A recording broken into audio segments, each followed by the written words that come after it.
is Serena Shapiro, Serena Banks Shapiro. The Banks comes from my mother's side of the family. I have been insulin dependent since I was 20 years old when I was a freshman at Brandeis University. I was diagnosed on April 21st, 1976. I am going to be 59 in December of this year. I am one of a large family. I have 11 brothers and sisters and presently live in Rosendale, Massachusetts, which is part of Boston. I can remember as if it was yesterday when I was first diagnosed. I was at Brandeis, as I mentioned, very much involved in my academic studies. And I suddenly began feeling thirsty all the time, but the more I drank, it seemed the thirstier I became, and the more I drank, huge quantities of urination and an absolute hunger, yet I was losing weight. I thought, not knowing anything about diabetes, that I had a urinary tract infection. It was the vacation of my April year of 1976, and it was time for me to go home as it was the rest from academic studies. I got on a bus from Boston to Great Barrington, Massachusetts, where my mother lived and some of my younger siblings. And I can remember the mortification of having to walk back and forth on the bus. It seemed like every 20 minutes to urinate because I was so thirsty and drinking so much, and I just kept needing the restroom. I got home to Great Barrington, and I mentioned this to my mother, who very wisely, although she had a premonition that I was diabetic, did not say anything, but told me I should go to my doctor. I somehow had a feeling that something very big was going to change in my life, and I loved walking. So even though I had this problem and I was incredibly exhausted all the time, I walked for what would be about 4 miles into my doctor's office. It was a very warm April day, and when I got to my doctor's office, he had some blood drawn, he listened to my tale, sent me back home, and then the phone rang. And they told me that I needed to have a glucose tolerance test the next morning at the local hospital early in the morning. Now, I began to really think, because I had a friend who was younger than me who was insulin dependent. And I can remember the night before I went back to the hospital, I ate ice cream. Lots of ice cream, which only made me more thirsty as, of course, my blood sugar was rising, but I didn't realize that at the time. I went into the hospital for the glucose tolerance test. They drew my blood sugar, and the nurse came out and said, "We can't do the test on you. Your sugar's too high. It'd be dangerous." I went back home. I was driving this time. And that afternoon, my doctor called to tell me my blood sugar was 800. I was a newly diagnosed insulin-dependent diabetic and would need to be in the hospital. I would say the hardest part is that it's a chronic illness that goes on forever and ever and ever, and you never get a break or a little vacation from it, even when you are on vacation, and that with it comes many complications. And the fact that the body is so incredibly unique that even with the best of tools, which I certainly have today, one cannot truly imitate the miracle of the pancreas. Thus, the sugars go up and down daily.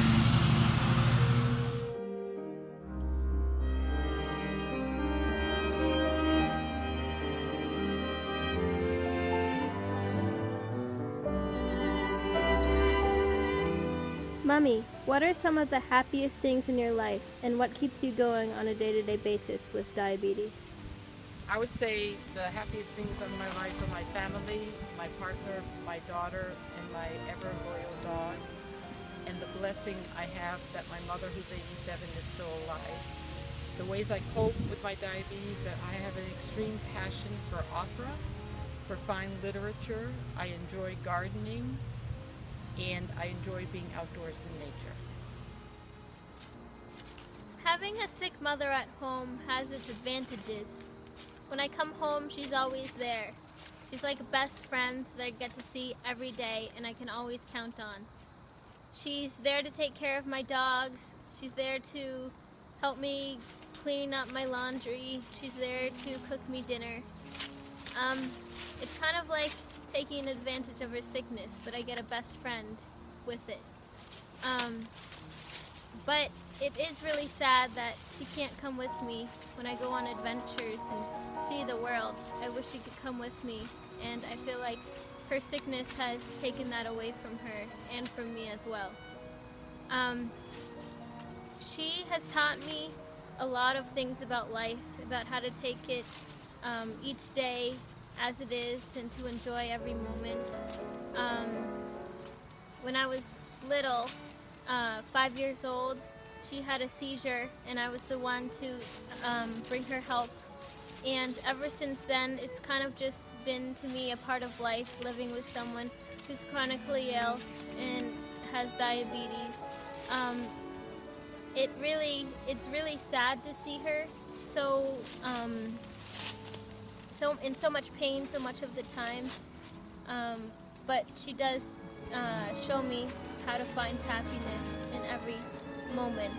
And I feel like in my relationship with her, I don't focus on her sickness and I don't focus on how much she's in pain in her diabetes, but more that she's my mother, she's one of my best friends, and I get to see her so much, and that's a blessing to me. I do wish there was a cure, and I guess that's why I'm walking. And I know she won't have a cure in her lifetime probably, but maybe just something to give her that would take away the pain of everyday hardship and troubles. Yeah, so I love my mother.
Hi, I'm Nafama, Serena's partner for almost 30 years.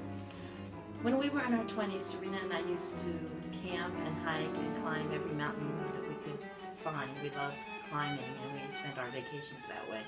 Serena would carry a juice box with her, a little one like kids drink out of, and as the exercise was pushing her sugars down, she would just sip on the juice as she walked along, and that would keep her sugars up. She was pretty fearless, you know. We would joke, a diabetic in the wilderness. I remember one time in August 1994, we were hiking in Evans Notch in the White Mountains, and we stopped on a trail so she could check her blood sugar. So we looked up and we saw a young black bear ambling towards us. So that was a pretty breathtaking experience. I think it was the beep beep of her glucose meter that scared the bear away. So when I think about it, if she hadn't been so fearless about hiking with diabetes, we would never have had the opportunity to see that black bear up close. And then in a way her diabetes saved us, because that beeping sound told the bear that we weren't the right folks to hang out with. So in a way that is a memory that sticks with us and really personifies what my early years with Serena were about. Another time, a few years before that, we went hiking in Acadia National Park in Maine on the coast. And there we spent a week climbing on the ridges of every mountain in the park. There is one mountain climb there that's very, very steep. It's actually a technical climb, and they've embedded steel rungs into the rocks so that you can climb it. And Serena made a vow back then that when I'm 65, she said, I'm going to come back and climb this mountain. So that's the sad part, the way that diabetes has really robbed her of that opportunity. I'm not sure she's going to be able to do that when she's 65, because now she has so many complications from diabetes that really keep her from doing what she wishes and what I wish she would be able to do. She has an incredible spirit about trying to make the best of every day in her life that she can, but I really miss the person who could go do all those things and be with me out in nature together. I guess day to day the hardest part of living with Serena's health problems is watching her suffer. It just tears out your heart to see someone you love in pain much of every day. As regards what I wish our friends would know and other people would know, is that in our situation, crisis is normal. I would say that every day we have some kind of health crisis. And so when you end up living with a crisis as the normal, it's pretty stressful, and it's too bad that there's not really a way to de-stress from all that crisis. It would help if people understood that better. I've been asked, what do I wish for Serena? And the answer is really simple: a cure.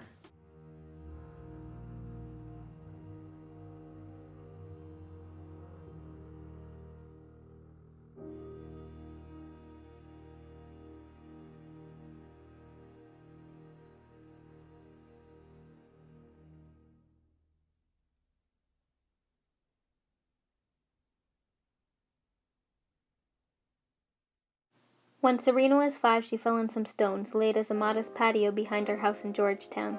She received a very bad cut on her knee. She did not scream or sob or exhibit any hysteria. She wept a bit softly, looked pale and scared, but reacted in general with incredible courage and stoicism. I, on the other hand, was close to fainting. A good and kind neighbor helped enormously. Serena reacted the same way when she was told about her diabetes, calmly, bravely, and stoically. She was an exceptionally good child, obedient, well-mannered, neat, clean, and determined to do well at whatever she tried. She never whined or complained. She did as she was told to do, and she excelled in school. She was always a help, never caused any aggravation, and was a great support to the family. It's a constant heartache to me that she suffers every day, and as usual faces all her challenges with that same lifelong courage. I am sure that other mothers of diabetics feel as I do, that their greatest joy in life would be to see a true cure for diabetes. What would I say to diabetes if it were a person? Be gone, you wickedness! May you vanish and never return. I wish for a vaccine that could protect against this disease, a simple swallowable pill that those who have diabetes could take once a day to control it. Serena has taught me that spirit can triumph over anything, that determination can give one incredible strength, that love is the most important thing in the world, and that spreading love is vital to a happy, truly successful life. Love, Mommy.